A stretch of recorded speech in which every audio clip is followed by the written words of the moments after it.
A lo largo de la historia todos los países a lo largo de los siglos, tanto pequeños o gigantes hablando en económica, política o militar han saboreado el sabor de la derrota y eso las grandes potencias más conocidas de anteriores siglos lo saben con creces.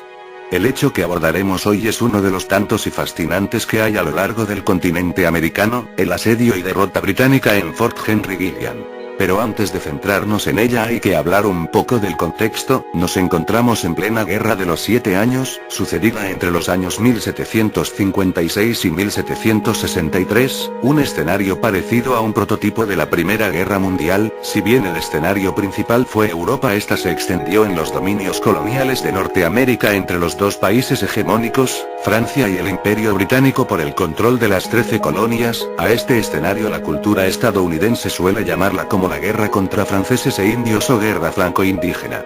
El motivo era porque tanto las fuerzas galas como británicas emplearon una serie de alianzas con las tribus indígenas de la zona para ayudar en el combate. En esta guerra también habría participación activa de los colonos de ambos países, que luego serían estadounidenses y canadienses.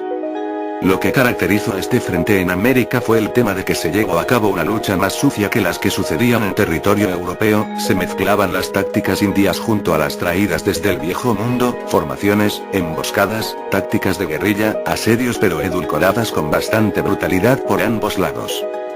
En 1755 las fuerzas británicas que se encontraban en el actual estado de Nueva York cerca del lago George serían atacadas en su campamento por fuerzas regulares francesas apoyadas por milicias e indios. Esto solo sería el preludio a lo que se vería 2 años después. En esta zona se levantó hace poco lo que se llamaría Fuerte Gilliam como una plataforma de la cual atacar a otras fortalezas francesas que controlaban el paso fluvial desde Nueva York y Montreal. La fortaleza a orillas del lago George sufriría un asedio de parte de los franceses al mando del marqués Montcalm con una fuerza mixta de 3.000 soldados del ejército francés junto a 3.000 milicianos canadienses pero a la vez acompañados por cerca de 2.000 guerreros indígenas entre los que habían miembros de la tribu de los hurones conocidos por sus tácticas sanguinarias en batalla.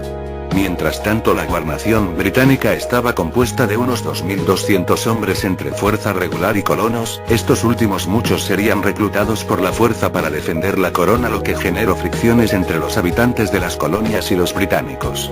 La guarnición estaría al mando del coronel Munro.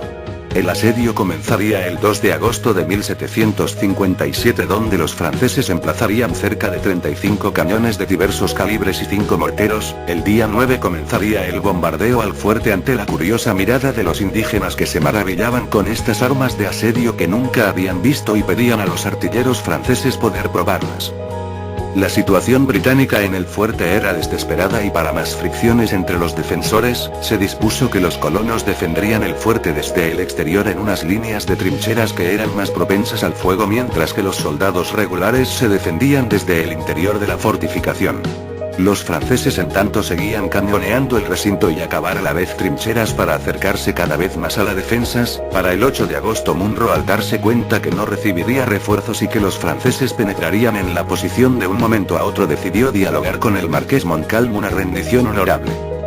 Los términos de la rendición serían los siguientes: las fuerzas británicas debían abandonar la fortaleza junto a todos sus ciudadanos y serían escoltados por tropas francesas a Fuerte Edward con el juramento de que no tomarían las armas por 18 meses a cambio de liberar a los prisioneros franceses que estaban en poder británico hasta entonces. Montcalm aceptó los términos y los informó a sus aliados indígenas, quienes no veían esta rendición con buenos ojos. Mientras los anglosajones se preparaban para marchar al sur, los hurones entraron a la fortaleza asesinando a los heridos que no podían ser trasladados, llevándose el cuero cabelludo de los caídos, aunque estos no eran suficiente botín.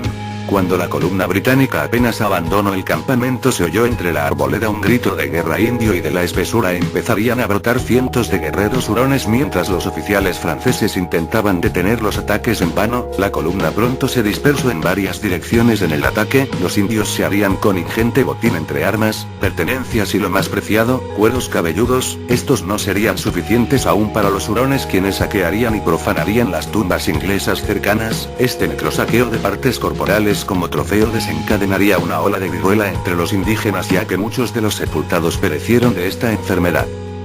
En cuanto a números, la masacre posterior a la batalla de Fuerte Henry es tema de debate. La prensa británica adjudicó que cerca de 1.500 a 2.000 personas entre civiles y militares fueron asesinados por los hurones con complicidad francesa. Esto en sí ha generado controversias y según investigaciones modernas el número fue inflado por la prensa británica como propaganda contra los franceses. Actualmente se llegó al número que las víctimas de la masacre fueron cerca de 200. Tras la batalla el Fuerte Henry sería destruido por los franceses y permanecería en sus ruinas hasta que el fuerte fue reconstruido en 1950 como atractivo turístico.